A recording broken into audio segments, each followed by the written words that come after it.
This is a stimulus and Social Security update. Got some important update to share with you. After President Biden accused Republicans of potentially cutting Social Security, Republicans responded saying they will not cut it. One Republican senator even said that George Santos wouldn't make up a lie like that. I'll give you the latest on that, plus the debt ceiling. We'll hear from a Democrat and Republican both talking together about the debt ceiling. $450 checks going out in just a few days, and there's new inflation data. I'll give you some other important updates as well.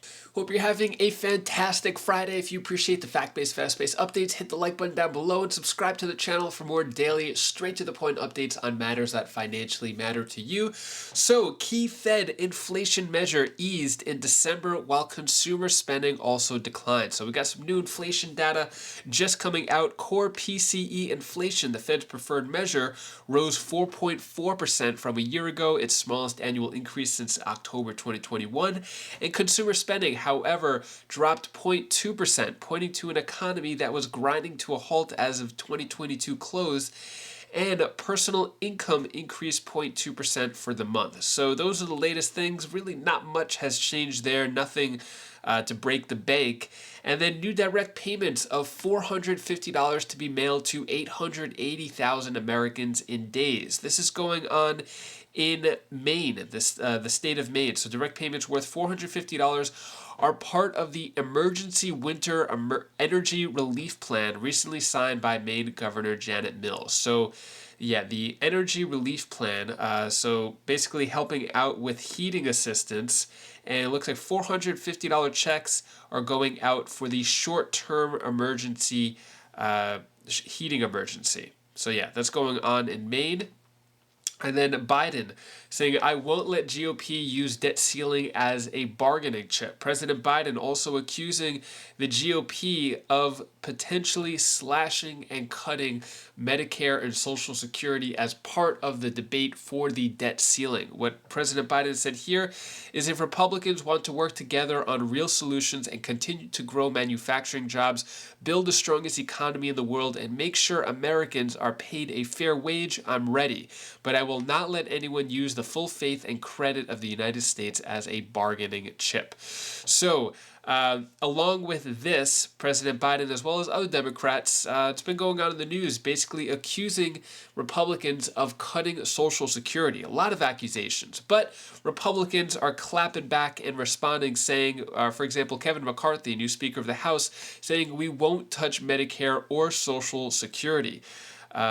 Basically, he said that the remark comes as some House Republicans have been eyeing entitlement programs, also known as Medicare and Social Security, as a potential target for trimming down federal spending after vowing to tie an increase in debt limit to spending cuts. So some Republicans have been mentioning that they would like to, I don't know, the wording that they're using, are cut back on entitlement programs, which basically means to cut Medicare and Social Security. So some Republicans are saying it. The more powerful ones are saying it won't happen. Senator Kennedy from Louisiana, Kennedy on GOP wanting to cut Social Security, saying not even George Santos would make up a whopper like that. What a great line. If you're not familiar and you haven't been paying attention, George Santos is the new congressman who just got in Congress, freshman congressman, on a bunch of lies. Basically lied about his whole past and everything. It's really hilarious. If you haven't heard about the George Santos, it's very entertaining. I haven't really reported much on it, but if you want a good laugh, read up on that. It's really funny, actually. Yeah, that's what Kennedy said about Social Security not being cut. So we're hearing a lot back and forth saying it will be cut, it won't be cut. And there's still a standstill. Democrats or Republicans are not moving, even though we maxed out America's credit cards. So Hakeem Jeffries says Democrats won't pay a ransom note to GOP over debt ceiling. What was said here is there is a difference between a compromise and a ransom note. And so let me be clear. We are not going to pay a ransom note to extremists in the other party. When asked whether Democrats would stick to their position even if it meant risking a default, Jeffries emphatically rejected that scenario, saying, "We're not going to let the car go off the cliff, even though there are people who are willing to do it." So, not sure what is going on here. We have the debt ceiling already reached, essentially America's credit card maxed out. We can't spend any more, so something has to be done. Either we cut back on spending or we raise the limit. And Democrats or Republicans saying that there's going to be action on this, but yet nothing. With this new Congress, it's just a bunch of words, no action being taken yet. Take a look at this clip right here. We have one Democrat, one Republican giving their inputs on the situation. Let's go to Capitol Hill, where they might need to order in because there is little movement in Congress and on the debt ceiling. Senate Majority Leader Chuck Schumer is telling House Republicans to lay their cards on the table. Speaker McCarthy, what about you? The House GOP is threatening spending cuts. Well, what are they? Why the evasion? Why is your conference hiding from the American people? House Republicans, where are your cards? Joining us now, co-chairs of the House Problem Solvers Caucus, Democratic Congressman Josh Gottheimer of New Jersey and Republican Congressman Brian Fitzpatrick of Pennsylvania. I mean, Brian, I'll start with you. How do you solve this problem? Yeah, well, thanks for having us. Good to see you guys again. Obviously we have two simultaneous issues going on right now. Number one is the risk of default. We cannot let that happen under any circumstances. And second is, the fact that our debt to GDP is, exceeding 100%, which threatens to devalue our currency. Both of those things are bad. So I think we ought to solve both of them. And I think the way to do it, and we got a lot of work to do, and we're already starting on it, is taking a look at the debt ceiling law itself, which I believe dates back to 1917, perhaps changing it from an absolute dollar amount to a debt to GDP ratio, and having certain spending caps on discretionary spending. But this is all part of the negotiation. We're starting working on it now. We just got sworn in, and we're already hard at work, and we'll get there. We'll find a solution.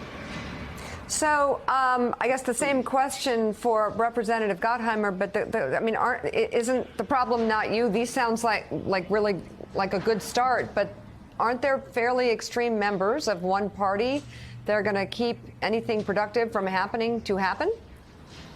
Well, I think our responsibility, and we have a deep responsibility, is to not default and to make sure that the full faith and credit of the United States is not held hostage by extremists and those who believe it's okay to literally take down America's credit in the world, right? So we know that can't happen. We can't let that happen. It's why many of us are sitting down in the Problem Solvers Caucus, which we co-chair. We're sitting down and having conversations. There are things, as you know, that are non-negotiable. Right? We're not going to default. We're not going to default. I feel strongly we can't gut Social Security and Medicare. There are things that there are lines. But at the end of the day, we should be having conversations, and it's okay to have those conversations about the long-term fiscal health of our country. Those are good discussions to have, but we can't do them in the frame of we're going to default if we can't work things out. That is not an acceptable alternative here. That is not reasonable. Congressman Fitzpatrick, good morning. What do you know about potential demands made by some members of your party over in the House about what kind of deal they want to have cut in order to raise the debt limit? They've signaled that they want cuts in spending. They're now deficit and debt hawks again. Do you know anything about details of what they're asking for? What would satisfy them to get them to raise the debt limit? I don't, everybody's got different perspectives on this, and one of the purposes of our bipartisan group that Josh and I lead is this is what we're made for, right? When you have a tight margin and divided chambers, tight margins in both chambers, we are here to drive solutions up the center and overcome the extremes, both on the far right and the far left. So you're going to have a lot of different opinions. Two things that are important. Number one, everything will go through regular order, so everything's got to go through committee, including my committee that I sit on, the Ways and Means Committee. And second, we also have our voting cards in a tight margin. It's a 4-vote margin in the House. And we'll make sure that nothing extreme gets across the finish line. So, we're trying to offer an alternative, have one at the ready that's a bipartisan solution that we hope to offer up soon. Congressman Gottheimer, I know your group tries to emphasize bipartisan solutions, but there's a lot of partisanship right now on display in the House, particularly over committee assignments, where we have had not just Speaker McCarthy empower some fringe members of his caucus into positions of prominence, but also try to block Democrats from sitting on committees, including Representatives Schiff and Swalwell on the Intelligence Committee, Congressman Omar from another committee as well. Can I get your reaction to this? Is this an appropriate step? Well, to your first point, right, this idea of making sure that we can govern is critically important, right? Meaning that we have to, especially as Brian said, we got a 4-seat majority. We're going to have to work together to get things done for the country, right? And that's our responsibility. We can't let a few extremists block things. It can't just be all investigations and screaming and yelling. We actually have to get work done. I don't think it's ever healthy for the institution when we attack each other, when throwing people off committees. That's not for their views. That is not a great way forward. But at the end of the day, that's why, we try to put aside all the noise and the screaming and the yelling and the tweets and sit down and say, where can we get things done? And if you look, Willie, at the last Congress, right, of how much we got done in the 4-seat margin, working together from infrastructure to chips and standing up to China and improving domestic manufacturing to veterans to common sense gun legislation, all bipartisan, all working together in a 4-seat majority. So we're going to keep doing the work, and I think, and try to put aside all of the screaming and yelling and the noise and do our jobs. What are your thoughts there? Do you think the Democrats and Republicans are going to work together? Should everyone just stop what they're doing and take action? Let me know your thoughts on that. And that is all the news that I have for you today to hopefully brighten your day a bit. Here's my daughter Bella's tip of the day. Hi, my name is Bella, and this is the tip of the day. Do you know what you should always know to do? Even though if you can't go travel or anything, you could always try to find something they could do in the area that you're at, or maybe you could probably go visit another state if you have a car or so, and you could go to different places, but it doesn't always have to be traveling to different countries and stuff. But oh my god, but whatever makes you happy, just do it. Bye.